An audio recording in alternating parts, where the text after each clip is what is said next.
ഇന്ന് ഒരു ആനക്കാര്യമാണ് ഉൾപ്പെടുത്തിയിരിക്കുന്നത്. ഉത്സവങ്ങൾക്ക് ആനയെ എഴുന്നള്ളിപ്പിക്കുമ്പോൾ എന്തൊക്കെ കാര്യങ്ങൾ ശ്രദ്ധിക്കണം എന്നത് കാണിച്ചുകൊണ്ട് ഹൈക്കോടതി ഒരു ഉത്തരവ് നൽകിയിരിക്കുകയാണ്. ഉത്തരവ് ഹൈക്കോടതിയുടേതായതുകൊണ്ട് ആർക്കും അതിനി ലംഘിക്കാൻ കഴിയുകയുമില്ല. അപ്പോൾ എന്തൊക്കെയാണ് ഹൈക്കോടതിയുടെ നിർദ്ദേശങ്ങൾ എന്ന് മനസ്സിലാക്കിയിരിക്കുന്നത് പൊതുജനങ്ങളായ നമുക്ക് ഏറെ ഗുണപ്രദമാണ്.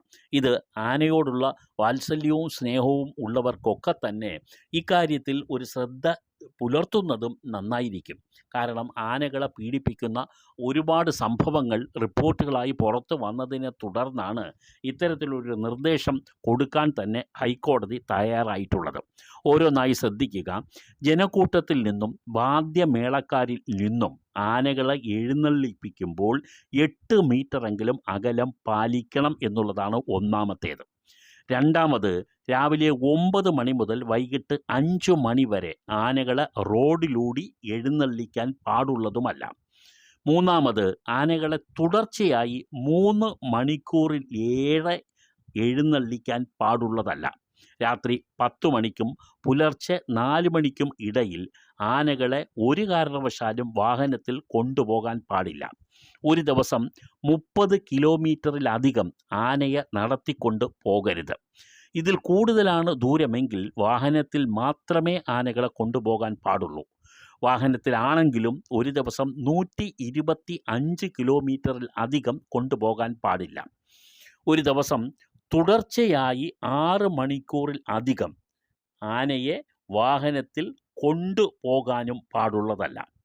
ഇക്കാര്യത്തിൽ മറ്റൊന്നുകൂടി ഹൈക്കോടതി പറയുന്നു. വാഹനത്തിൻ്റെ വേഗം 25 കിലോമീറ്ററിൽ അധികമാവുകയും ചെയ്യരുത്. മാത്രമല്ല, വാഹനത്തിൽ വേഗപ്പൂട്ട് ഉണ്ടായിരിക്കുകയും വേണം. ആനയ്ക്ക് 24 മണിക്കൂറിൽ കുറഞ്ഞത് 8 മണിക്കൂറെങ്കിലും വിശ്രമം ഉറപ്പാക്കിക്കൊണ്ടുള്ള നടപടികൾ ആയിരിക്കണം ആനയുമായി ബന്ധപ്പെട്ട എല്ലാവരും ചെയ്യേണ്ടത് എന്നും ഈ ഹൈക്കോടതി ഉത്തരവിൽ പറയുന്നുണ്ട്. നാട്ടാനകളുമായി ബന്ധപ്പെട്ട് സ്വമേധയാ ഹൈക്കോടതിയുടെ മുമ്പിലുള്ള ഒരു ഹർജിയിലാണ് ഇപ്പോൾ ഈ ഉത്തരവ് പറഞ്ഞിരിക്കുന്നത്. കോടതി പല കാര്യങ്ങളും മുൻ ഉത്തരവുകളും എല്ലാം പരിഗണിച്ച ശേഷം ആണ് ജസ്റ്റിസ് ഡോക്ടർ എ.കെ. ജയശങ്കരൻ നമ്പ്യാരും ജസ്റ്റിസ് പി. ഗോപിനാഥനും ചേർന്നിട്ടുള്ള ഡിവിഷൻ ബെഞ്ച് ഈ നിർദ്ദേശങ്ങൾ നൽകിയിട്ടുള്ളത്. മുമ്പ് ഇതുപോലെ പല നിർദ്ദേശങ്ങളും നൽകിയെങ്കിലും സ്റ്റേറ്റ് ഗവൺമെൻറ് അക്കാര്യങ്ങളൊന്നും ശ്രദ്ധിക്കാത്തതിനെയും കോടതി വിമർശിക്കുകയുണ്ടായി. ഇനി പറയുന്ന കാര്യങ്ങൾ കൂടി ഇതിനോടൊപ്പം നമ്മൾ ചേർത്ത് വായിക്കേണ്ടതുണ്ട്. 2 ആനകൾ തമ്മിൽ കുറഞ്ഞത് 3 മീറ്ററെങ്കിലും അകലം വേണം. തീവട്ടിയും ആനയും തമ്മിലുള്ള അകലം 5 മീറ്ററെങ്കിലും കുറഞ്ഞത് ഉണ്ടായിരിക്കണം. ആനകളും ജനങ്ങളും തമ്മിൽ വേർതിരിച്ച് നിർത്തുന്നതിന് വേണ്ടിയുള്ള ബാരിക്കേഡുകൾ ചെയ്തിരിക്കണം.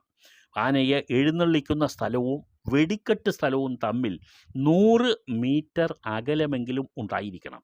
ആനകൾക്ക് തണൽ ഉറപ്പാക്കാൻ മറക്കാൻ പാടില്ല.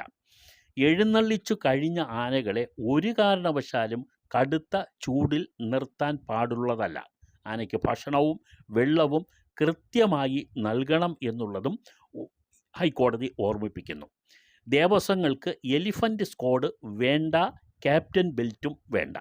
ആന എഴുന്നള്ളത്തിന് ചട്ടപ്രകാരം ഉള്ള ജില്ലാ കമ്മിറ്റിയിൽ ആ അംഗങ്ങൾക്ക് പുറമേ തന്നെ മൃഗസംരക്ഷണ സംഘടനയിൽ നിന്നും animal welfare board of India nominate ചെയ്യുന്ന ഒരു വ്യക്തിയും ഉണ്ടായിരിക്കണം എന്നും ഹൈക്കോടതി നിർദ്ദേശിക്കുന്നു.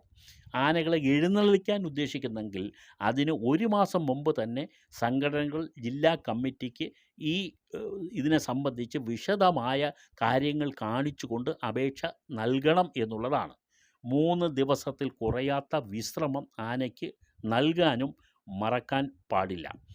ഈ 12 മാസത്തിനുള്ളിൽ ആന ഇടഞ്ഞിട്ടുണ്ടെങ്കിൽ അത് സംബന്ധിച്ചിട്ടുള്ള വിവരവും ഇക്കാര്യത്തിൽ കാണിക്കണം. ഫിറ്റ്നസ് സർട്ടിഫിക്കറ്റ് നിർബന്ധമായും ഉണ്ടാകണം.